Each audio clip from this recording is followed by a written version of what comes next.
الحمد لله الذي أنزل قرآنا عربيا وهدانا صراطا سويا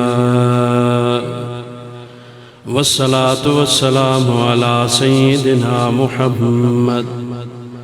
محمد الذي بعث رسولا نبيا وعلى آله وأصحابه الذين سلكوا طريقا مرضيا أما بعد فأعوذ بالله من الشيطان الرجيم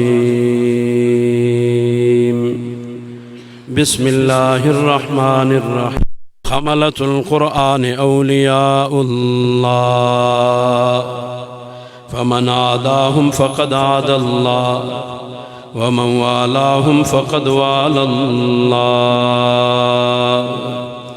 أو كما قال النبي صلى الله عليه وسلم صدق الله وصدق رسوله النبي الأمي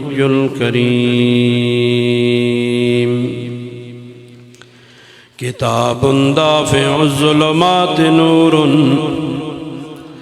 كتاب دافع الظلمات نور لنا في دارنا در يتيم ألا معناه مقناطيس قلب ألا معناه مقناطيس قلب وفي أمراضنا فهو الحكيم کلام پاک در دفتر نبینم کلام پاک در دفتر نبینم کنوئی زندگی بہتر نبینم مسلمان را مسلمانی کجا رفت مسلمان را مسلمانی کجا رفت ازیں غم چشم شخص تر نبینم یہ پرسوز حالت ہماری جو اب ہے یہ پرسوز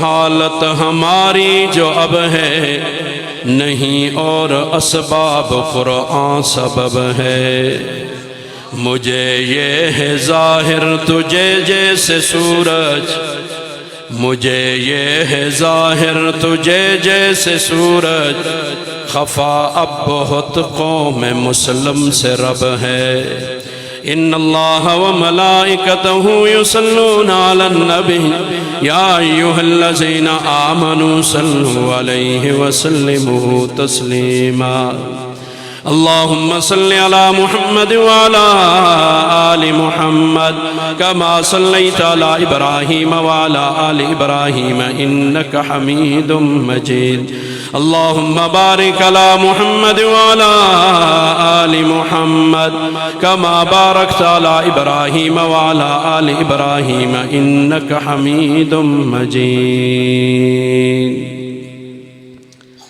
معزز و مکرم علماء کرام قراء اعظام قریب اور دور سے تشریف لائے ہوئے برادران اسلام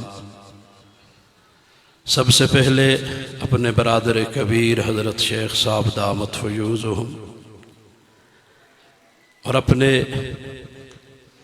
عزیز برادر کبیر کی علمی اور خاندانی نسبتوں کے وارث اپنے بھتیجوں کو اور آپ جن حضرات کا اس قدیم علمی ادارے کے ساتھ تعلق ہے سب کو اس عظیم الشان پروگرام کے انعقاد پر مبارکباد پیش کرتا ہوں اور اختصار کے ساتھ چند معروضات آپ کے گوش گزار کر کے آپ سے اجازت چاہوں گا میں یہاں مہمان کی حیثیت سے نہیں آیا میری یہاں بہت ساری نسبتیں ہیں اس لیے میں یہاں مہمان نہیں بلکہ میزبان ہوں اور میں حضرت شیخ صاحب اور اس ادارہ کے تمام اساتذہ کرام کا دل کی گہرائیوں سے شکریہ ادا کرتا ہوں کہ میرے نانیال میں رشتے میں جو میرا پوتا لگتا ہے اس نے اس مرکز رشد و ہدایت میں کائنات کی سب سے بڑی کتاب، کائنات کی سب سے بڑی نعمت قرآن مجید کو اپنے سینے میں محفوظ کیا۔ میں اپنے اس خاندان کی طرف سے حضرات کا انتہائی شکریہ ادا کرتا ہوں کہ انہوں نے ہم پر بڑا احسان فرمایا، اور وہ چھوٹا معصوم بچہ جس پہ محنت کر کے دنیا والوں کو پتہ نہیں ہے کہ مدارس کے اندر یہ اساتذہ کرام، یہ اداروں کے منتظمین کن حالات اور کن مشکلات سے گزر کر ان لوگوں کو تیار کر کے آپ کے سامنے لاتے ہیں۔ حقیقت یہ ہے کہ دنیا کو اس کا ادراک نہیں۔ اس کی وجہ یہ ہے کہ لوگ جو کچھ دیکھتے ہیں اور دنیا جو کچھ انہیں دکھاتی ہے وہ اسی کو حقیقت سمجھ بیٹھتے ہیں، حالانکہ حقیقت کچھ اور ہوتی ہے۔ اور دنیا کفر آج سے نہیں، ابتدائے آفرینج سے شیطان کی اور رحمان کے بندوں کی جنگ چلی آ رہی ہے۔